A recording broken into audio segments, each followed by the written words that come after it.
يا أيها الذين آمنوا كتب عليكم الصيام كما كتب على الذين من قبلكم لعلكم تتقون صدق الله العظيم.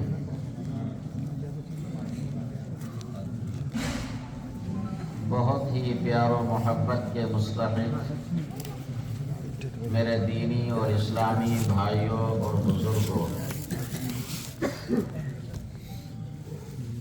رمضان المبارک کا تقریباً ایک حصہ گزر چکا ہے اور 2 حصے ابھی باقی ہیں۔ رمضان یہ اللہ تعالیٰ کی رحمتوں، برکتوں، عبادتوں اور نیکیوں کے کمانے کا موسم بہار ہے۔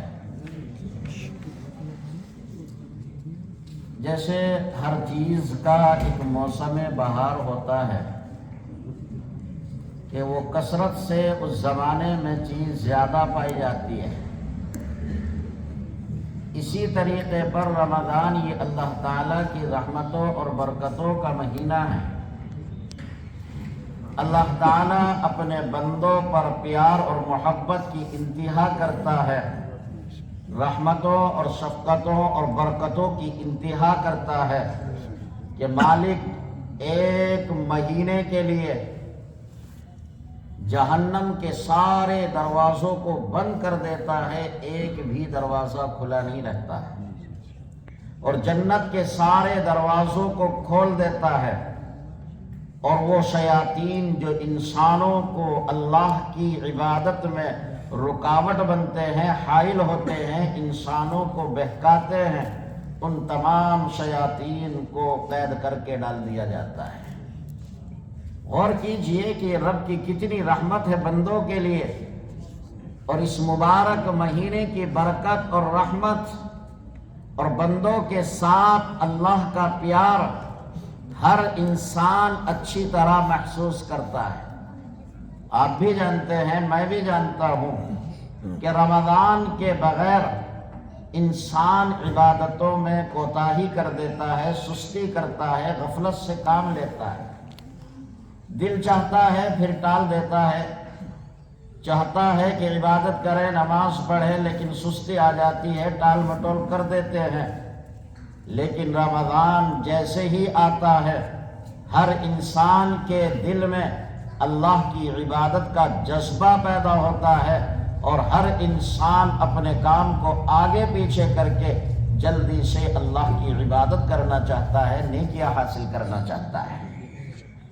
بغیر رمضان کے جو اپنے کاروبار کو چھوڑنے کے لیے تیار نہیں، اپنی مصروفیتوں کو چھوڑنے کے لیے تیار نہیں، جیسے ہی رمضان آتا ہے اس کے دل میں جذبہ پیدا ہوتا ہے کہ میں ایک وقت کی بھی نماز نہیں چھوڑوں گا، اور اپنے کام کو آگے پیچھے کر کے فوراً مسجد کی طرف دوڑتا ہے۔ اس کا مطلب صاف ہے کہ اس وقت بندوں کے ساتھ اللہ کی خصوصی رحمت کا معاملہ ہے۔ انسان کے دل میں خود بخود نیکیوں کے کرنے کے جذبے پیدا ہوتے ہیں، انسان کا دل کھینچا چلا جاتا ہے کہ وہ نیکیاں کرے۔ میرے دوستو، اگر اس مبارک مہینے میں بھی کوئی بندہ اللہ کی عبادت نہیں کر پا رہا ہے، اس کے دل میں وہ جذبات پیدا نہیں ہوئے، یقین جانیے اس کی قسمت کی محرومی ہے۔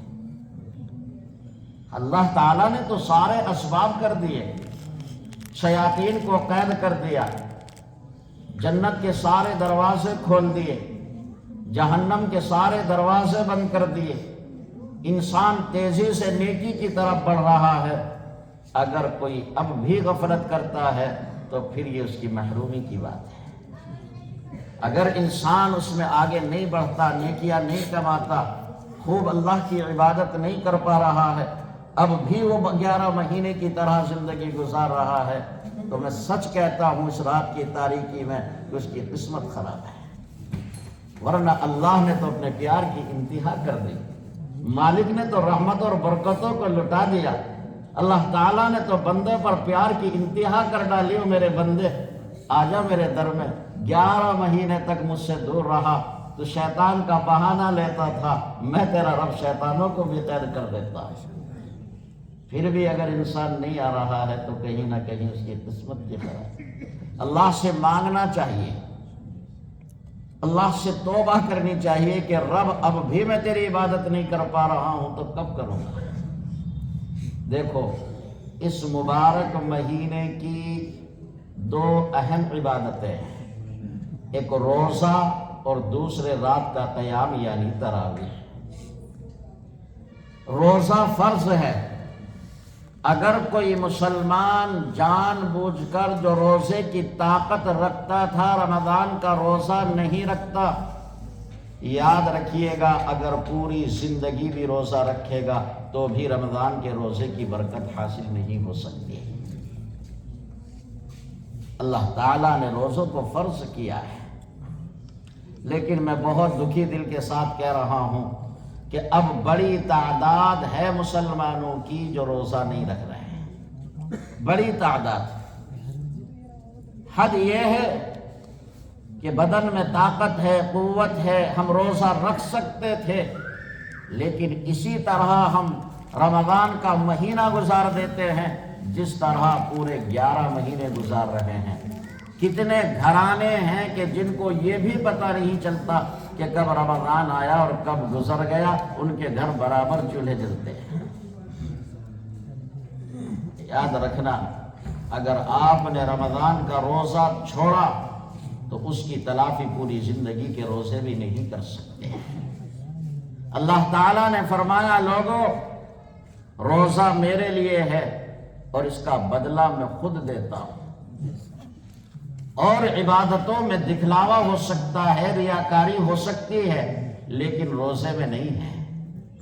انسان تنہائیوں میں بیٹھا ہوا ہے، لب خشک ہیں، حلق سوکھ رہا ہے، کھانے کی چاہت، پینے کی تمنا ہے، بند کمرے میں ہے، دیکھنے والا کائنات میں کوئی نہیں، لیکن انسان یہ کہتا ہے میرا روزہ ہے، میں کھا نہیں سکتا، میرا اللہ مجھے دیکھ رہا ہے، اگر میں نے کھایا تو روزہ باقی کہاں رہے گا۔ اللہ فرماتے ہیں روزہ میرے لیے ہے اور میں ہی اس کا بدلہ دیتا ہوں۔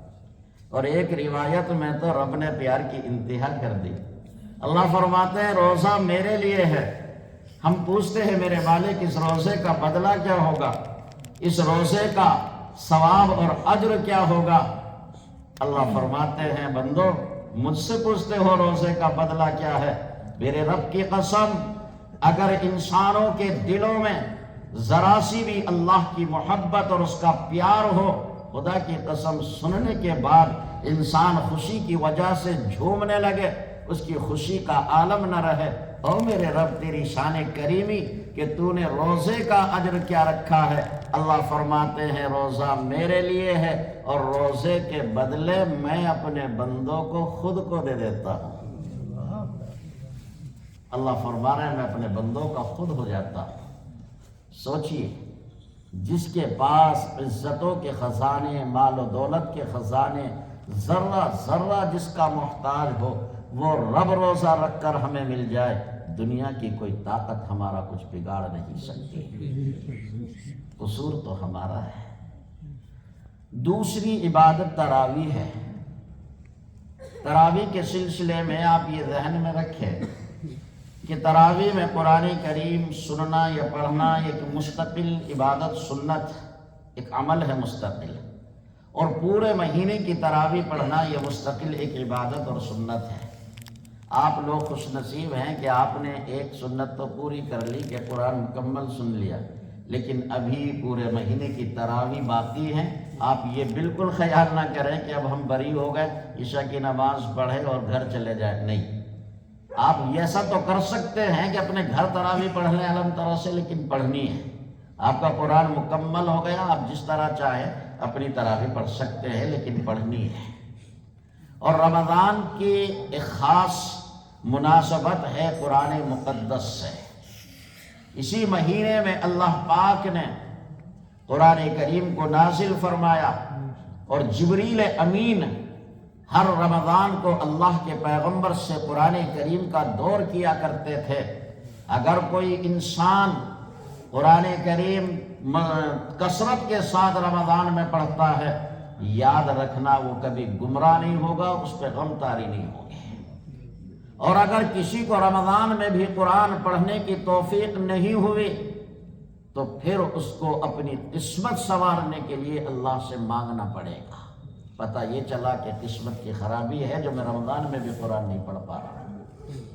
لیکن آپ برا نہ مانیں، میں سچ کہہ رہا ہوں، پڑھے گا کون کیسے؟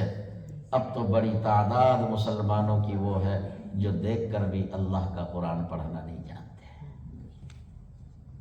ہم نے سکھایا ہی نہیں ہے اپنے بچوں کو قرآن پڑھنا۔ میں ایک بات کہا کرتا ہوں، پورے ہندوستان میں جہاں بھی میرا اللہ مجھے بھیجتا ہے، اور خوب جگہ بھیجتا ہے، میں ہر جگہ کہتا ہوں، ہم یہ نہیں کہتے مسلمانوں کہ تم اپنے سارے بچوں کو حافظ بنا دو، عالم بنا دو، مولوی مفتی بنا دو۔ نہ آپ بنا سکتے ہیں، نہ یہ ہو سکتا ہے، لیکن اتنا بہت احترام کے ساتھ کہتے ہیں کہ ان کو دیکھ کر قرآن پڑھانا یہ آپ کی ذمہ داری ہے۔ اگر آپ نے ناظرہ بھی نہیں پڑھایا، آپ کے بچے قرآن نہیں پڑھیں گے، آپ قرآن نہیں پڑھیں گے، پھر مجھے بتاؤ ایمان والوں کون قرآن پڑھے گا؟ اللہ تبارک و تعالی نے زمین و آسمان کو پیدا کرنے سے 1000 سال پہلے قرآن کریم کا کچھ حصہ فرشتوں کے سامنے پڑھ کر کے سنایا۔ نہ مجھے پیدا کیا، نہ آپ کو کیا، نہ چاند و سورج، آسمان، زمین، کچھ نہیں بنایا، ابھی کائنات کو وجود نہیں بخشا۔ اللہ فرشتوں کے سامنے قرآن پڑھتے ہیں، فرشتے جھومنے لگے، مچلنے لگے، ان کی خوشی کا عالم نہ رہا، اور فرشتوں نے جھوم کر کہا طوبیٰ لأمۃ ینزل ھذا علیہا، اور دو جہاں کے پروردگار، وہ کتنے خوش قسمت لوگ ہوں گے جن کو تیرا یہ آخری کلام دیا جائے گا۔ سوچو میرے بزرگوں، میری اور آپ کی قسمت پر فرشتے قرآن کی وجہ سے ناز کر رہے تھے، اور میری اور آپ کی حالت یہ ہے کہ ہم اور ہماری نسلیں دیکھ کر بھی قرآن پڑھنا نہیں جانتے۔ کیا اسی لیے فرشتے ناز کر رہے تھے کہ کل وہ دن آئے گا کہ ہم قرآن کو ہاتھ بھی نہیں لگائیں گے؟ سنو، اللہ نے قرآن کریم پڑھا، فرشتوں کو سنایا۔ قرآن کریم کہتا ہے وَالتَّالِيَاتِ ذِکْرًا، ان فرشتوں کی قسم جو قرآن کی تلاوت کرتے ہیں۔ جبریل امین اللہ کے نبی کو قرآن سناتے تھے، خدا کے نبی جبریل کو سناتے تھے، صحابہ نے قرآن پڑھا۔ یاد رکھیے گا، قرآن پڑھنا اللہ کی سنت، جبریل امین کی سنت، فرشتوں کی سنت، صحابہ کی سنت، آخری پیغمبر کی سنت، تابعین تبع تابعین کی سنت، اور قیامت تک اللہ کے ہر نیک بندے کی سنت رہے گی۔ آج تک خدا کی دھرتی اور زمین پر ایسی کوئی کتاب نہیں آئی جس کو اللہ نے پڑھا ہو، جبریل نے پڑھا ہو، فرشتوں نے پڑھا ہو، آخری پیغمبر نے پڑھا ہو، اور اس کے تمام نیک ماننے والوں نے پڑھا ہو۔ یہ صرف قرآن کی خصوصیت ہے۔ لیکن افسوس ہے کہ آج ہم لوگ قرآن نہیں پڑھتے۔ سال ہا سال گزر جاتا ہے، مسلم گھرانوں میں قرآن کو ہاتھ لگانے والا کوئی نہیں ہوتا۔ اس پر جو گرد جم جاتی ہے، اس گرد کو جھاڑنے والا اب مسلمانوں کے گھروں میں نظر نہیں آتے۔ یہ ہماری محرومی کی بات ہے۔ ہم یہ طے کریں کہ رمضان سے قرآن پڑھنے کی عادت ڈالیں گے، جو پڑھنا نہیں جانتے وہ پڑھنا سیکھیں گے، اور یہ بھی طے کرو کہ ہمارے گھر کا ہر بچہ قرآن کریم پڑھنا سیکھے گا، اور روزانہ ہم قرآن کریم کی تلاوت کا اپنے گھروں میں معمول بنائیں گے انشاءاللہ۔ مسلمان اگر مضبوطی کے ساتھ قرآن کریم کو تھامے گا، قرآن سے جڑے گا، اپنی نسلوں کو جوڑے گا، میرے رب کی قسم یہ دنیا کل بھی تمہاری تھی، آج بھی تمہاری ہے۔ جن کو استنجا کرنے کی تمیز نہیں، وہ آپ کا کچھ نہیں بگاڑ سکتے۔ قصور تو ہمارا ہے کہ ہم نے اللہ کے قرآن کو چھوڑ دیا، ہم نے اس کی تلاوت چھوڑ دی، رب کی عبادتیں چھوڑ دی۔ میں گزشتہ رمضان کو ایک جنازے میں گیا، جمعے کا دن تھا، دن کے 10 بجے جنازہ دفن کیا گیا۔ ان گنہگار آنکھوں نے دیکھا، خدا کی قسم، جنازہ دفن کرنے کے بعد ان لوگوں نے اعلان کیا کہ کھانا تیار ہے۔ اللہ کی قسم 95% لوگوں نے کھانا کھایا 10 بجے رمضان میں، جمعے کے دن۔ پھر کہتے ہیں کہ ہم پہ حالات کیوں آ رہے ہیں؟ سوچو، یہ کیا اسی طرح رمضان گزرتا ہے؟ کیا یہی حالت ہے مسلمانوں کی؟ اسی پر اللہ کی رحمتیں اتریں گی. ہمیں اپنے آپ کو بدلنے کی کوشش کرنی ہے. آپ قرآن پڑھیے، رمضان آئے روزے رکھیے، نماز کا وقت اور نماز پڑھیے. اللہ نے مال دیا، حج کیجئے، زکوٰۃ فرض ہے، زکوٰۃ دیجئے. یہ دین کے کام کرنا آپ کا کام ہے. پھر اللہ کی رحمتیں کیسے آپ کے دامن میں آئے گی آپ اس کا اندازہ نہیں کر سکتے. دین یہی نہیں ہے کہ سب مولوی مفتی بن جائیں. دین ہے دین کے کاموں پہ عمل کرنا. یہ ہم کو کرنا پڑے گا. اللہ پاک مجھے بھی آپ کو بھی عمل کی توفیق عطا فرمائے.